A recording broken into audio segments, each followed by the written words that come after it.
Good morning students. आज हम applied mechanics में चैप्टर 9 मोशन अंडर ग्रेविटी के कुछ न्यूमेरिकल्स करेंगे। तो फर्स्ट हमारा न्यूमेरिकल है, एक पत्थर 25 मीटर की ऊंचाई से छोड़ा गया, इसका पृथ्वी पर पहुंचने का समय ज्ञात कीजिए। तो सबसे पहले हम क्वेश्चन के अकॉर्डिंग एक फिगर बनाएंगे। ठीक है, आपको जनरली इस तरह के क्वेश्चंस में किसी भी तरह का डायग्राम गिवन नहीं होता, पर अगर आप कुछ ड्रॉ कर लेंगे फिगर तो आपके लिए इजी रहेगा कि आपको क्या गिवन है और क्या फाइंड करना है। तो देखिए, मैंने एक डायग्राम बनाया 0 to A। अब A ऊंचाई से एक पत्थर फेंका गया है, तो ये ऊंचाई कितनी है? 25 मीटर, जो कि आपको क्वेश्चन में गिवन है। ये इसको हमने h से दर्शा दिया। हमें टाइम निकालना है, और जब भी हम अधिकतम ऊंचाई से यानी महत्तम ऊंचाई से कोई भी चीज़ को फेंकेंगे, तो ये हमने पहले भी पढ़ा है कि महत्तम ऊंचाई पे क्षण भर के लिए ही सही पर वेग क्या होता है? 0। तो यहाँ पर प्रारंभिक वेग क्या रहेगा? 0। हम क्योंकि गुरुत्वाकर्षण के अधीन गति हो रही है, आप ऊपर से नीचे पृथ्वी की ओर फेंक रहे हैं, तो इस केस में हम वो समीकरण को उपयोग में लेंगे जो कि प्लस जी यूज़ कर रहे हैं। ठीक है, जहाँ पर प्लस जी आ रहा है वहाँ पर हम वो वाले समीकरण को लेंगे, जैसे कि h is equal to u t plus half g t square. इसमें h आपको गिवन है 25 मीटर, u है 0 और g है 9.81 मीटर पर सेकेंड स्क्वायर। तो h कितना आ गया? 25 is equal to 0 multiply by t plus half multiply by 9.81 multiply by t square. तो यहाँ पर हमने u0 पुट कर दिया। अब हमें t निकालना है। देखिए, ये वाली टर्म हो गई 0, ये टर्म बची और एक ये बची, तो हमें यहाँ पे t निकालना है। हम इस पूरी टर्म को सॉल्व करके यहाँ ले जाएंगे, तो t square is equal to this, 2 multiply होगा 25 से और 9.81 डिवाइड हो जाएगा, तो t आपका आ गया 2.25 सेकेंड। इसका मतलब एक पत्थर को जब हम 25 मीटर की ऊंचाई से A पॉइंट से छोड़ेंगे तो उसे O पॉइंट पे यानी पृथ्वी पर आने पे कितना समय लगेगा? 2.25 सेकेंड। तो ये आपका सॉल्यूशन है। नेक्स्ट जो हमारा क्वेश्चन है वो है, एक पत्थर को इतने वेग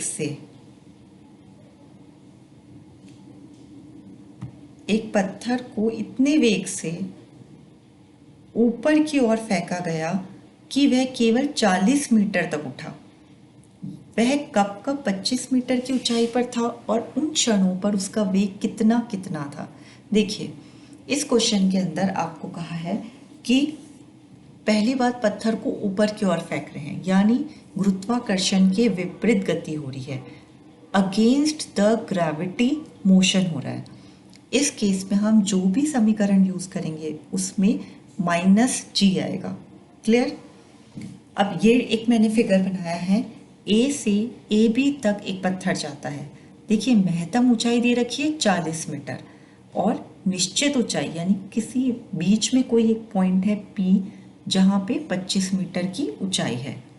कितने वेग से फेंका गया? सपोज कीजिए u वेग से फेंका गया, ये हम एज्यूम कर रहे हैं, और अधिकतम ऊंचाई पर वेग क्षण भर के लिए क्या होगा? 0।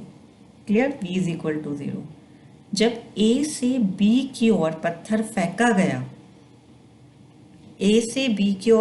फेंका गया, तब हम समीकरण यूज कर रहे हैं v square is equal to u square minus 2gh। सबसे पहले हम निकालेंगे कि किस वेग से फेंका गया। क्लियर? अब हमें पता है कि v तो 0 है अंतिम वेग पर, हमें प्रारंभिक वेग नहीं पता। ठीक है, और हमें अधिकतम ऊंचाई भी पता है। तो अगर आप देखें इस इक्वेशन के अंदर सिर्फ हमें एक चीज़ नहीं पता, और वो क्या है? प्रारंभिक वेग, कि हम पत्थर को किस वेग से फेंक रहे हैं। क्लियर? तो u निकालने के लिए हम सारी वैल्यूज पुट करेंगे इस इक्वेशन में। मैंने v की वैल्यू 0 पुट की, g की वैल्यू 9.81 और h की वैल्यू 40, तो u आ गया 28 मीटर पर सेकेंड। क्लियर? अब हमारे पास आ गया कि हम इस वेग से फेंकेंगे। नेक्स्ट हम जो निकालेंगे वो क्या निकालेंगे कि कितना समय लगा और क्या क्या वेग था, हमें दोनों निकालना है। कब? 25 मीटर की ऊंचाई पे। अब ए से पी तक का हम मोशन देखेंगे। कहाँ से? ए से पी तक h is equal to u t minus half g t square, ये फॉर्मूला हम यूज करेंगे। h यहाँ पे कितना है? 25 मीटर। वेग हमने अभी निकाला कितना है? 28 मीटर पर सेकेंड।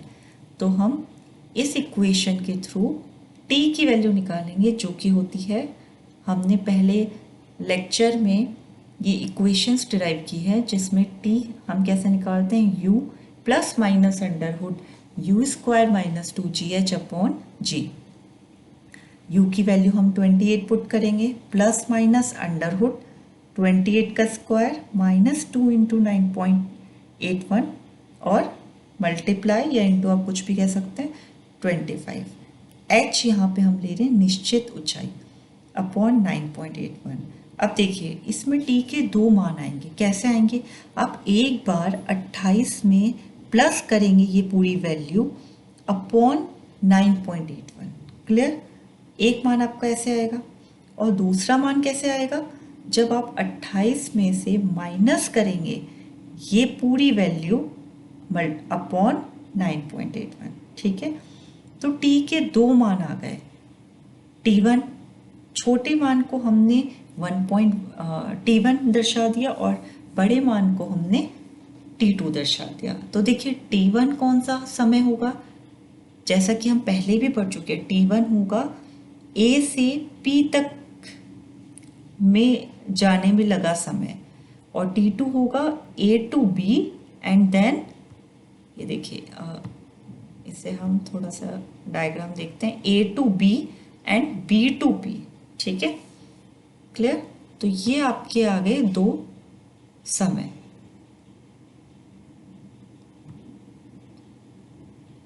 अब हमें दी गई ऊंचाई पर वेग निकालना है। समय तो हमने निकाल लिया कि कब कब वो आएगा, t1 और t2 आपने निकाल लिया। अब वेग निकालने के लिए भी हमने सिंपल फॉर्मूला पढ़ा था, v square is equal to u square minus 2gh। अगर आपको फॉर्मूला याद नहीं है और तीन समीकरण भी याद है तो आप कोई भी फॉर्मूला निकाल सकते हैं। जैसे ये वाला फॉर्मूला था, हमारा समीकरण था v square is equal to u square minus 2gh। v कितना आ गया? Is equal to plus minus under root u square minus 2gh। इसमें आप सारी वैल्यूज पुट करेंगे। याद रखिए यहाँ पे h है निश्चित ऊंचाई, ना कि महत्तम ऊंचाई, 25 मीटर। तो v आपका कितना आ गया? प्लस माइनस 17.14 मीटर पर सेकेंड। क्लियर? तो हमने इस क्वेश्चन में दो समय निकाल लिए, t1 t2, और दो वेग निकाल लिए। क्लियर? तो ये काफ़ी इंपॉर्टेंट क्वेश्चन है, एग्जाम्स में अक्सर पूछा जाता है। नेक्स्ट क्वेश्चन है आपका, वो है एक वस्तु मुक्त रूप से गिरते हुए 9 मीटर ऊर्ध्वाधर दूर दो बिंदुओं को 0.2 सेकेंड में पार करती है, तो ज्ञात कीजिए कि वस्तु ऊपर वाले बिंदु से कितनी ऊंचाई से गिराई गई थी। तो एक वस्तु मुक्त रूप से गिरते हुए, यानी कि ए पॉइंट से गिरती है, और 9 मीटर दो ऊर्ध्वाधर बिंदु यानी बी और सी, जिनके बीच की दूरी कितनी है? 9 मीटर, उसे कितने सेकंड में पार कर रही है? 0.2 सेकंड में पार कर रही है। तो हमें क्या निकालना है कि वस्तु ऊपर वाले बिंदु से कितनी ऊंचाई से गिराई गई थी। मतलब ए पॉइंट से कितनी ऊंचाई से गिराई गई है, यानी हमें ये निकालना है कि बी से ए पॉइंट कितनी ऊंचाई पर है। तो सपोज करते हैं हम कि ऑब्जेक्ट जो गिरा है वो बी पॉइंट से कितनी ऊंचाई पे है? एच ऊंचाई पे। क्लियर? यानी हमने बी से ए की ऊंचाई एच एज्यूम कर ली। क्लियर? तो ए सी कितना हो गया? एच प्लस, देखिए एच प्लस 9, और बी सी कितना हो गया? 9। अब ए से बी में अगर टी सेकेंड लगता है, हम सपोज करते हैं, तो देखिए h is equal to u t plus half g t square, क्योंकि इसमें गुरुत्वाकर्षण के अधीन गति हो रही है, इसलिए हम इसमें प्लस लेंगे। तो h is equal to 0 plus half g t square.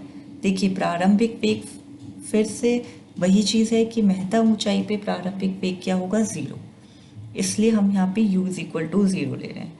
Plus half g t square, तो h हो गया दिस, यानी h आपका आ गया। आप इसे सॉल्व करेंगे 4.9 टी स्क्वायर, क्योंकि हमें t भी नहीं पता और h भी नहीं पता। क्लियर? ये हमने a टू b का मोशन लिया था। अब अगर हम a टू c का मोशन लेंगे तो टाइम कितना हो गया, t प्लस 0.2, हाइट कितनी होगी, h प्लस 9। ठीक है, कोई डाउट है इसमें किसी को? h प्लस 9, ये बिल्कुल क्लियर है।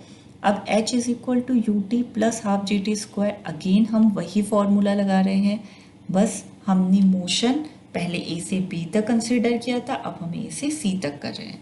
तो सारी वैल्यूज़ हम रखेंगे, h की जगह a से c तक टोटल हाइट कितनी है, h plus 9, u 0 plus half 9.81, और a से c तक टोटल टाइम कितना है, t प्लस 0.2।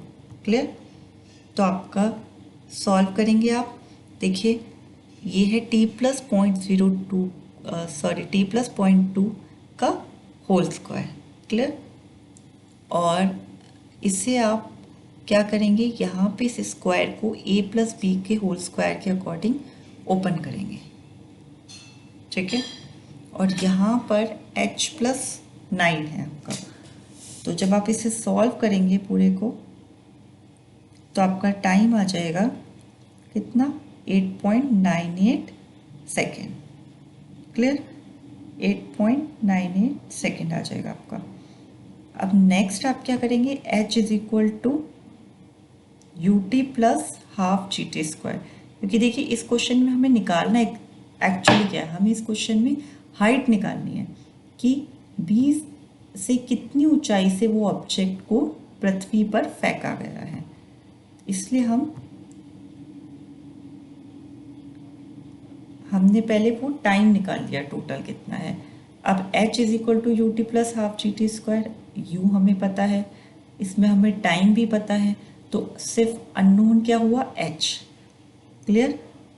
ये टाइम हमने, अब आपको क्लियर है ये टाइम हमने किस लिए निकाला था, ताकि हम इस इक्वेशन के अंदर बाकी सब हमें पता हो और सिर्फ हम h निकाल सकें। ठीक है, तो h आपका आ गया 395.13 मीटर, यानी b से a की ऊंचाई कितनी है, 395.13 मीटर। नेक्स्ट क्वेश्चन है हमारा, कोई पत्थर विराम अवस्था से गिरकर 2 सेकंड बाद शीशे से टकराता है, यदि ऐसा करने से उसका वेग 1/4 वेग नष्ट हो जाए तो अगले सेकंड में पत्थर कितनी दूर चलेगा। देखिए क्वेश्चन के अकॉर्डिंग आप फिगर ड्रॉ कर लीजिए। पहले ए पॉइंट से एक पत्थर विराम अवस्था से, यानी प्रारंभिक वेग कितना हो गया, 0, 2 सेकंड बाद वो शीशे से टकराता है, तो ये मैंने शीशा बना दिया, ये 2 सेकंड बाद यहाँ आके टकराता है, टकराते ही इसका वेग 1/4 नष्ट हो जाता है। सपोज कीजिए इसका वेग है v, तो 1/4 नष्ट हो गया, तो कितना बचा, कितने वेग से वो बाहर आएगा, अगर 1/4 नष्ट हो गया तो 3/4 v के वेग से ये बाहर आएगा। ठीक है, और सपोज कीजिए कि हम सपोज करते हैं 1 सेकंड लगता है उसे। ठीक है, तो अगले सेकंड में पत्थर कितनी दूर चलेगा। क्वेश्चन में क्लियरली गिवन है कि अगर 1/4 वेग नष्ट हो जाता है तो इसका मतलब 3/4 वेग से वो बाहर आएगा, ये हम खुद निकाल सकते हैं। और अगले सेकंड में, यानी हमें टाइम दे रखा है कि उसके बाद 1 सेकंड में वो इस वेग से कितनी दूरी तक जाएगा, ये हमें निकालना है। क्लियर? तो v, क्योंकि ये गुरुत्वाकर्षण के अधीन गति हो रही है, तो हम प्लस वाले समीकरण यूज करेंगे जिसमें प्लस जी आता है।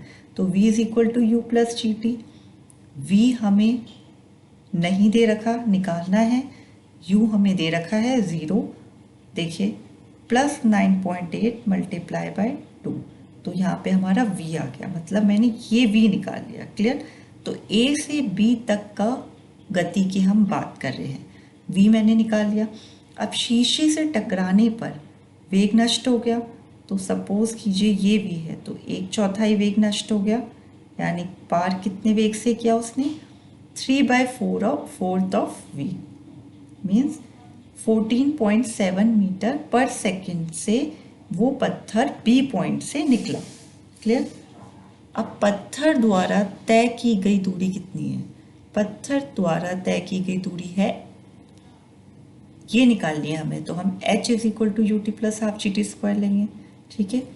इसमें देखिए प्रारंभिक वेग वो होगा जिस वेग से बी पॉइंट से पत्थर निकला है, यानी वो कितना है 3/4 ऑफ वी, जो कि हम निकाल चुके हैं 14.7, मल्टीप्लाई बाय टाइम कितना है 1 second, plus half multiply by 9.81 और टाइम कितना है 1। क्लियर। तो h आपका आ गया, यानी हाइट आपकी आ गई 19.6 मीटर, यानी कि शीशे से निकलता है जब वो 3/4 वेग से, तब वो 1 सेकंड में कितनी ऊंचाई तय करता है, यानी कितनी दूरी तय करता है 19.6 मीटर। क्लियर। तो ये भी बहुत अच्छा क्वेश्चन है एग्जाम पॉइंट ऑफ व्यू से। तो ये न्यूमेरिकल आपका यहीं पे पोर्शन ख़त्म होता है। Thank you.